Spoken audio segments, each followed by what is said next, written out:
Assalamu alaikum, dear students. Welcome you all on the platform of Qaid-e-Azam Online Academy.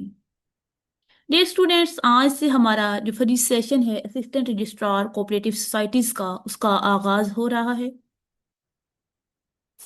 हमने देखा था कि assistant registrar cooperative societies के paper में जो है वो 4 पेपर्स लिए जाएंगे। उसमें जो आपके पास जनरल नॉलेज का पेपर है और कोऑपरेटिव लॉज का पेपर है, ये 2 पेपर जो हैं वो पहले लिए जाएंगे। जो ये पेपर पास करेंगे, जो स्टूडेंट्स इसमें क्वालिफाई करेंगे, वही जो है वो उर्दू और इंग्लिश ऐसे का पेपर दे सकेंगे। हमने कोऑपरेटिव लॉज और जनरल नॉलेज से अपनी क्लासेस का आगाज किया है। आज हम देखेंगे कोऑपरेटिव लॉज को। तो आपने जो है वो इसको ज़्यादा से ज़्यादा शेयर करना है ताकि हर स्टूडेंट तक जो है ये पहुंच सके और हर कोई इससे फ़ायदा उठा सके। अच्छा जी, अगर हम देखते हैं असिस्टेंट रजिस्ट्रार कोऑपरेटिव सोसाइटीज़ के पेपर में, तो हमारे पास सबसे पहले हिस्ट्री ऑफ कोऑपरेटिव मूवमेंट आता है। जो पिछली बार पेपर हुआ था उससे पहले जो पेपर हुआ था उसमें जो ज़्यादातर क्वेश्चन थे वो हिस्ट्री ऑफ कोऑपरेटिव मूवमेंट्स थे। हमारे पास कोऑपरेटिव मूवमेंट की जो हिस्ट्री है वो बहुत थोड़ी सी है, लेकिन उसमें से क्वेश्चन बहुत ज़्यादा आते हैं। उसके बाद कोऑपरेटिव सोसाइटीज एक्ट 1925 है। जो लास्ट टाइम पेपर हुआ था उसमें कोऑपरेटिव सोसाइटी एक्ट में जो है वो ज्यादा क्वेश्चन आए थे। उसके बाद तीसरा इंपॉर्टेंट कंपोनेंट इसका कोऑपरेटिव सोसाइटीज रूल 1927 है। तो हम इनको इसी तरह वन बाय वन करेंगे। आज हम हिस्ट्री ऑफ कोऑपरेटिव मूवमेंट से आगाज लेंगे। उसके बाद जो है वो हम कोऑपरेटिव सोसाइटीज एक्ट 1925 करेंगे। देन आखिर पे हम सोसाइटीज रूल जो है हम 1927 के ये करेंगे। अगर हम देखें हिस्ट्री ऑफ कोऑपरेटिव मूवमेंट को, तो सबसे पहले हमें ये देखने की जरूरत पेश आती है कि कोऑपरेटिव क्या है। डियर स्टूडेंट्स, कोऑपरेटिव जो है वो लेटिन वर्ड से निकला है। लेटिन वर्ड कोऑपरेरी से निकला है। कोऑपरेरी में ये 2 वर्ड्स हैं, को और ऑपरेरी। इनमें को का मतलब होता है विद और ऑपरेरी का मतलब होता है टू वर्क। तो कोऑपरेरी का मतलब होता है वर्क टुगेदर। कोऑपरेटिव हमारे पास स्टूडेंट्स याद रखें लेटिन वर्ड से निकला है। कोऑपरेटिव हमारे पास लेटिन वर्ड से निकला है। वो वर्ड क्या है जी? कोऑपरेरी। कोऑपरेरी 2 लफ्जों से मिलकर बना है, को एंड ऑपरेरी। को का मतलब होता है विद, ऑपरेरी का मतलब होता है टू वर्क, और कोऑपरेरी या कोऑपरेटिव का मतलब होता है वर्क टुगेदर, यानी कि मिलजुल कर काम करना। जितने भी कोऑपरेटिव सोसाइटीज बनती हैं उसमें हर मेंबर जो होता है वो बराबर का शरीक होता है। वो चाहे नफा हो चाहे नुकसान हो, उसमें सब मिलजुल कर काम करते हैं और नफा और नुकसान में सारे बराबर के शरीक होते हैं। इस वक्त जो कोऑपरेटिव सोसाइटीज चल रही हैं, तकरीबन उन्होंने 1 बिलियन लोगों को इकट्ठा किया हुआ है। हमारे पास अगर हम देखें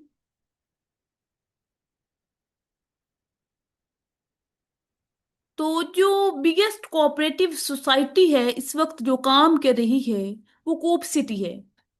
बिगेस्ट कोऑपरेटिव सोसाइटी जो इस वक्त काम कर रही है वो कोप सिटी है। ये कोप सिटी जो है ये न्यूयॉर्क में है और इसने 55,000 पीपल को कनेक्ट किया हुआ है। इस वक्त जो सबसे बड़ी कोऑपरेटिव सोसाइटी है वो कोप सिटी है। ये न्यूयॉर्क यूएसए में है और इसने 55,000 पीपल्स को कनेक्ट किया हुआ है। हमारे पास कोऑपरेटिव मूवमेंट का जो आगाज है वो ब्रिटिश से हुआ था। 19th सेंचुरी में हुआ था। ब्रिटिश से क्यों हुआ था? क्योंकि हमारे पास जो इंडस्ट्रियल रेवोल्यूशन थी वो बरतानिया में आई थी, ग्रेट ब्रिटेन में आई थी। जब वहां पर इंडस्ट्रियलाइजेशन आई तो लोगों ने बहुत ज्यादा जो है वो एज अ वर्कर इंडस्ट्रीज में काम करना शुरू किया। इससे वर्कर्स का बहुत ज्यादा इस्तेहसाल होने लगा।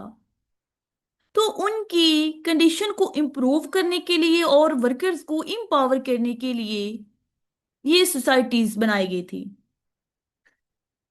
अगर हम बात करते हैं हिस्ट्री की, कोऑपरेटिव मूवमेंट की, तो हम इसको दो पार्ट्स में डिवाइड करते हैं। एक हमारे पास नॉन डॉक्यूमेंटेड हिस्ट्री है और एक डॉक्यूमेंटेड हिस्ट्री है। नॉन डॉक्यूमेंटेड हिस्ट्री का मतलब है कि जिसका हमारे पास प्रॉपर रिकॉर्ड नहीं है, जिसका हमारे पास प्रॉपर रिकॉर्ड नहीं है। कोऑपरेटिव बेसिकली तो जब से इंसान आया है दुनिया में, इंसानों ने मिलजुल कर काम करना शुरू किया है, कोऑपरेटिव तो तब से है। लेकिन ये एज अ मूवमेंट जो है कब शुरू हुई, वो हम इसको दो तरह से डिवाइड करते हैं। एक हमारे पास नॉन डॉक्यूमेंटेड हिस्ट्री है इसकी, और एक डॉक्यूमेंटेड हिस्ट्री है। नॉन डॉक्यूमेंटेड हिस्ट्री में अगर हम बात करें तो सबसे पहला जो हमें रिकॉर्ड मिलता है वो व्यामाला रोड का है। व्यामाला रोड जो है वो स्विट्जरलैंड में बनाया गया, और ये अल्पाइन फॉरेस्ट में से एक रोड बनाया गया था जिसे लोगों ने मिलजुल कर जो है वो बनाया था। इस वजह से जो है वो इसका, लेकिन हमारे पास कोई प्रॉपर रिकॉर्ड मौजूद नहीं है। इसका हमें पता चलता है कि तारीख में व्यामाला रोड लोगों ने स्विट्जरलैंड में अल्पाइन फॉरेस्ट में से मिलजुल कर बनाया था, लेकिन इसका हमारे पास प्रॉपर रिकॉर्ड नहीं है। इस पर आपके पास क्वेश्चन आता है कि व्यामाला रोड जो है वो कहाँ पर बनाया गया था और कौन से फॉरेस्ट में बनाया गया था। वे हमारा रोड स्विट्जरलैंड में अल्पाइन फॉरेस्ट में लोगों ने मिलजुल कर अपनी मदद आपके तहत बनाया था। उसके बाद हमारे पास पहली नॉन डॉक्यूमेंटेड सोसाइटी बनाई गई थी, द शोर पोर्टर्स सोसाइटी। ये भी आपके पास एमसीक्यूज आता है कि शोर पोर्टर्स सोसाइटी कब बनाई गई थी। 1498 में शोर पोर्टर्स सोसाइटी अबरदीन स्कॉटलैंड में बनाई गई थी। ये आपके पास स्कॉटलैंड अबरदीन में बनाई गई थी। ये भी आपके पास एमसीक्यूज आता है कि आपके पास शोर पोर्टर सोसाइटी कहाँ पर बनाई गई थी। अबरदीन स्कॉटलैंड में आपके पास 1498 में शोर पोर्टर सोसाइटी बनाई गई थी। और ये पहली नॉन डॉक्यूमेंटेड सोसाइटी है।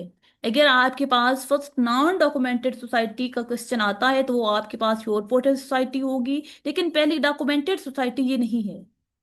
नॉन डॉक्यूमेंटेड सोसाइटी है 1498 में स्कॉटलैंड अबरदीन में ये बनाई गई थी। इसके बाद हमारे पास आती है डॉक्यूमेंटेड हिस्ट्री।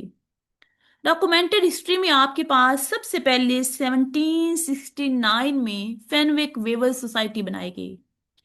1769 में, ये आपका बहुत इंपॉर्टेंट एमसीक्यूज है। 1769 में Fenwick Weaver Society East Ayrshire Scotland में बनाई गई। एक बात याद रखिएगा डियर स्टूडेंट्स, यहाँ पे जितनी भी चीजें आपको बताई जा रही हैं ये आपके एमसीक्यूज हैं, क्योंकि कोऑपरेटिव मूवमेंट की इतनी ज्यादा हिस्ट्री नहीं है, इसकी शॉर्ट सी हिस्ट्री है, और इसकी हिस्ट्री में हर चीज जो है वो इसका एक एमसीक्यूज होता है। पहली डॉक्यूमेंटेड सोसाइटी फेनविक वेवर सोसाइटी है। ये ईस्ट आयरशायर स्कॉटलैंड में बनाई गई।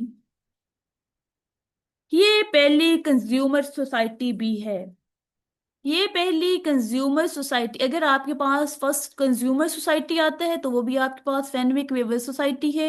अगर आपके पास पहली डॉक्यूमेंटेड सोसाइटी आती है तो वो भी आपके पास फेनविक वेवर सोसाइटी है। कहाँ पर बनाई गई? ईस्ट आयरशायर स्कॉटलैंड में ये बनाई गई थी। और ये सोसाइटी जो है ये अपने वर्कर्स को ओट मील प्रोवाइड करती थी। ये अपने वर्कर्स को ओट मील प्रोवाइड करती थी। ये भी आपके एमसीक्यूज है कि फेनविक वेवर सोसाइटी अपने वर्कर्स को क्या प्रोवाइड करती थी। ये अपने वर्कर्स को ओट मील प्रोवाइड करती थी। इसमें सबसे पहले 15 वर्कर्स ने मिलके इस सोसाइटी का आगाज किया था। उसके बाद जो है वो ये आगे बढ़ी थी। नेक्स्ट हमारे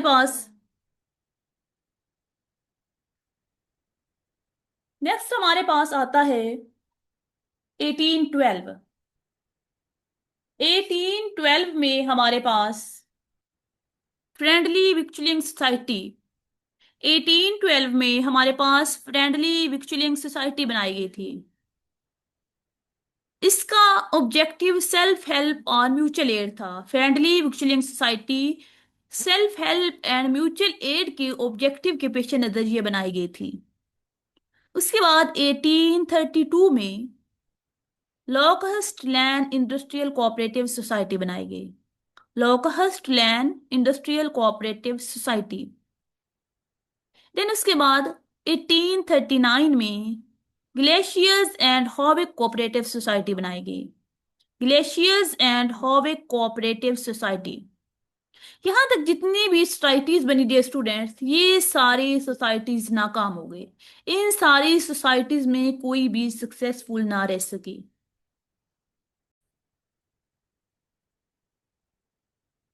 डियर स्टूडेंट्स, उसके बाद हमारे पास कुछ पर्सनैलिटीज आती हैं जिन्होंने कोऑपरेटिव मूवमेंट को फैलाने में बड़ा अहम किरदार अदा किया।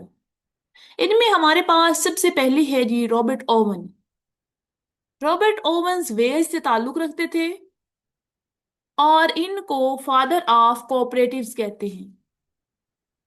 रॉबर्ट ओवन वेल्स से ताल्लुक रखते थे और इनको फादर ऑफ कोऑपरेटिव कहते हैं। इनको फादर ऑफ कोऑपरेटिव क्यों कहते हैं? क्योंकि इन्होंने कोऑपरेटिव पर बहुत ज्यादा लिखा था। कोऑपरेटिव पर इनकी राइटिंग्स जो हैं वो बहुत ज्यादा मशहूर हुई थी और इनकी राइटिंग्स के थ्रू जो है वो कोऑपरेटिव लोगों में फैली थी। लोग जो है वो फेमिलियर हुए थे कोऑपरेटिव मूवमेंट से। इस वजह से इन्हें फादर ऑफ कोऑपरेटिव कहते हैं। रॉबर्ट ओवन 1771 में पैदा हुए। 1771 में पैदा हुए और 1858 में इनकी डेथ हुई।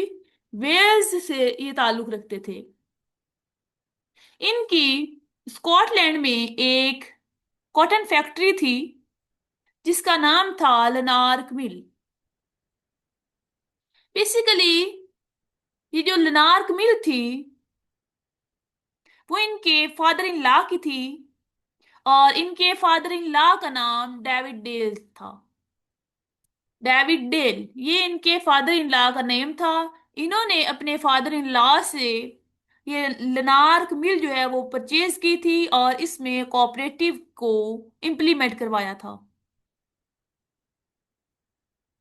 रॉबर्ट ओवन जो है ये रिफॉर्मिस्ट थे, सोशलिस्ट थे और इंडस्ट्रियलिस्ट थे। रॉबर्ट ओवन के बारे में आपके पास बहुत ज्यादा क्वेश्चंस आते हैं और हर पेपर में रॉबर्ट ओवन पर क्वेश्चन आता है। रॉबर्ट ओवन का ताल्लुक वेल्स से था। 1771 में पैदा हुए, 1858 में इनकी डेथ हुई। ये रिफॉर्मिस्ट थे, सोशलिस्ट थे, इंडस्ट्रियलिस्ट थे और इनको फादर ऑफ कोऑपरेटिव कहते हैं। फादर ऑफ कोऑपरेटिव क्यों कहते हैं? क्योंकि इनकी राइटिंग्स जो है वो कोऑपरेटिव पर बहुत मशहूर हुई थी। इन्होंने कोऑपरेटिव पर बहुत कुछ लिखा था और इनकी राइटिंग्स की वजह से कोऑपरेटिव जो है वो आम बंदे तक पहुंची थी। इनकी कॉटन फैक्ट्री थी स्कॉटलैंड में। जी ये इनका ताल्लुक वेल्स से था, लेकिन इनकी जो कॉटन फैक्ट्री लनार्क मिल थी ये स्कॉटलैंड में थी। ये इनके father in law David Dale की थी। डेविड डेल से इन्होंने परचेज की थी और इसमें जो है वो कोऑपरेटिव को इम्प्लीमेंट करवाया था। इनके साथ एक और पर्सनैलिटी है जी, चार्ल्स फ्रायर। चार्ल्स फ्रायर जो थे इनका भी पीरियड जो है वो रॉबर्ट ओवन के साथ साथ ही है तकरीबन। और इनकी भी राइटिंग्स जो हैं वो बहुत ज्यादा हैं कोऑपरेटिव पर। चार्ल्स फ्रायर जो थे ये 1772 में पैदा हुए थे और 1832 में इनकी डेथ हुई थी। इसके बाद जी एक और पर्सनैलिटी हैं William king. Basically he was not a king, he was a physician. William king पर जो बहुत इंपॉर्टेंट क्वेश्चन आता है वो इनका एक न्यूज़पेपर है कॉपरेटर। इन्होंने एक कोऑपरेटिव पर एक न्यूज़पेपर जारी किया था, पब्लिश किया था, उसका नाम था द कोऑपरेटर। और ये सबसे पहले 1 मई 1828 को पब्लिश हुआ था। 1 मई 1828।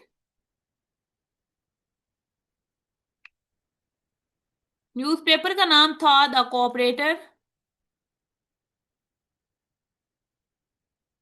और ये 1 मई 1828 को पहली बार पब्लिश हुआ था। इसकी 12 जिल्दें जो हैं वो पब्लिश हुई थी। कोऑपरेटर में विलियम किंग ने ओवंस की थिंकिंग को प्रमोट किया था।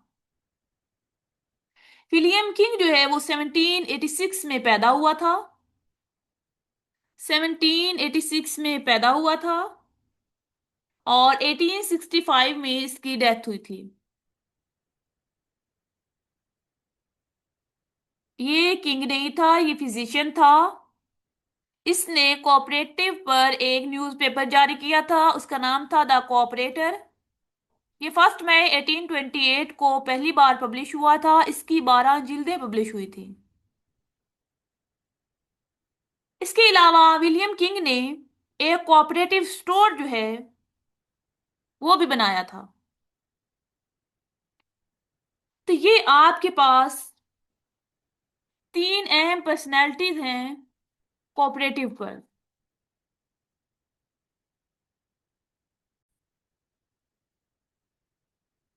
इसके बाद जी, डियर स्टूडेंट्स, हमारे पास एक सोसाइटी बनाई गई थी, रोचडेल पायनीज इक्विटेबल सोसाइटी। रोचडेल सोसाइटी जो है वो 21 दिसंबर 1844 को बनाई गई थी, इस्टेब्लिश की गई थी। रोचडेल पायनीज इक्विटेबल सोसाइटी ये 21 दिसंबर 1844 को बनाई गई थी। ये आपके पास इंपॉर्टेंट एमसीक्यूज है। इससे पहले जितनी भी सोसाइटीज थी वो नाकाम हो गई थी। रोचडेल पायनीज इक्विटेबल सोसाइटी पहली सक्सेसफुल सोसाइटी है कोऑपरेटिव की। पहली सक्सेसफुल सोसाइटी है कोऑपरेटिव की। कब बनाई गई थी? 21 दिसंबर 1844 को। इसमें सबसे पहले 28 पॉइंट्स की सरमायाकारी की गई थी और इसमें 28 ही मेंबर्स थे जिन्होंने मिलकर ये सोसाइटी बनाई थी। ये सोसाइटी रोचडेल प्रिंसिपल्स पर काम करती थी। रोचडेल प्रिंसिपल्स क्या थे? फ्री फ्रॉम ऑल डिस्क्रिमिनेशन, जिसमें कलर, रेस, स्टेटस कुछ भी नहीं देखा जाएगा। Free from all discriminations. हमने देखा पहली successful society रोचडेल pioneers equitable society है। ये 21 दिसंबर 1844 को बनाई गई थी। ये रोचडेल प्रिंसिपल्स पर काम करती है। इसमें सबसे पहले 28 पाउंड की सरमायाकारी की गई थी और 28 ही मेंबर्स थे। इसके बाद जो है वो कामयाब सोसाइटियां बनने लगी थी। 1848 में उसके बाद United workers, the United workers के नाम से एक सोसाइटी बनाई गई थी फ्रांस में, लायन फ्रांस। सोसाइटी का नाम क्या था जी? आपके पास सोसाइटी थी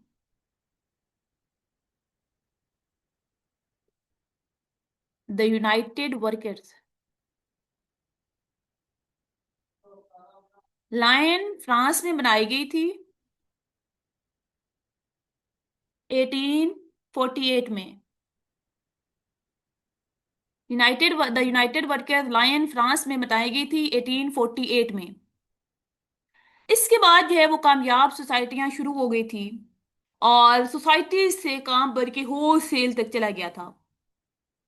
ब्रिटेन में 1863 में कोऑपरेटिव होल सेल सोसाइटी बनाई गई। 1863 में ब्रिटेन में कोऑपरेटिव होल स्केल सोसाइटी बनाई गई। 1863 में ब्रिटेन में कोऑपरेटिव होल स्केल सोसाइटी बनाई गई।